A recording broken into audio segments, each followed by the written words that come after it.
The changes are very simple, and there are no excuses as to why they have not been made. Why am I being ignored? Why are the concerns of parents being ignored? You sit up there looking down your noses at us. Everything we say goes in one ear and out the other. That's not how a school board is supposed to function.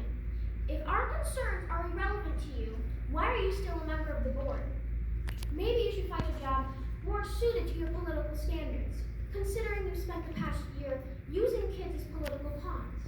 Might I suggest a new career as CNN correspondent since you push your narrative instead of relying on facts?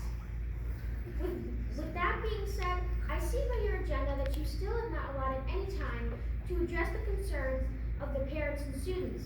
Why not? You can't just sit up there like a panel of dictators and continue to ignore us. That won't solve any issues. It seems to me like you lack communication skills.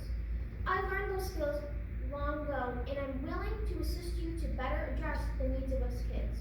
Speaking of help, I offered at the last meeting to change the privacy settings on the YouTube videos for these meetings. None of you called me for assistance, so I assumed you would be able to have this issue fixed by now, but it's not. There's still no record of transparency for these meetings. I want to know why the videos of these meetings are still private. What are you hiding? Are you afraid that the videos might be picked up by media outlets and you board members will be shamed on TV because a 12-year-old girl is calling you out for your collusion with teachers' unions and putting politics before the best interest of us kids? Obviously, you're quite rattled by all these parents showing up at meetings and demanding change and transparency. In fact, you're so disturbed that parents are questioning your actions or lack thereof that you have police babysitting our meetings. You have ended a meeting early because parents wanted answers, and rather than address their concerns, you went off to hide in a corner. What kind of message do you think that sends to us kids and all these parents?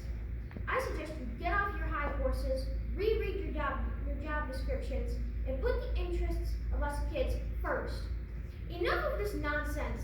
It's time for change, and myself, along with all these parents here, are not going away.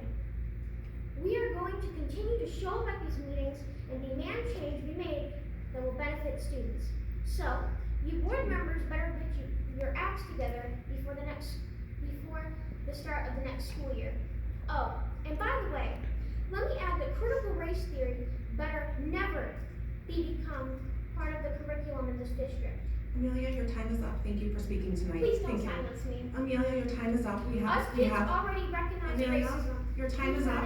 We ask you to follow the guidelines that we set forward for public But you're communication. supposed to represent me, not silence me. Amelia, we have rules and we have guidelines for public communication. It's Ms. my Green, right can you to please be call the heard next and speaker? your job to I'd listen. like to move on to the next speaker. The next speaker we'd like to call. Us kids already Andrea. recognize racism.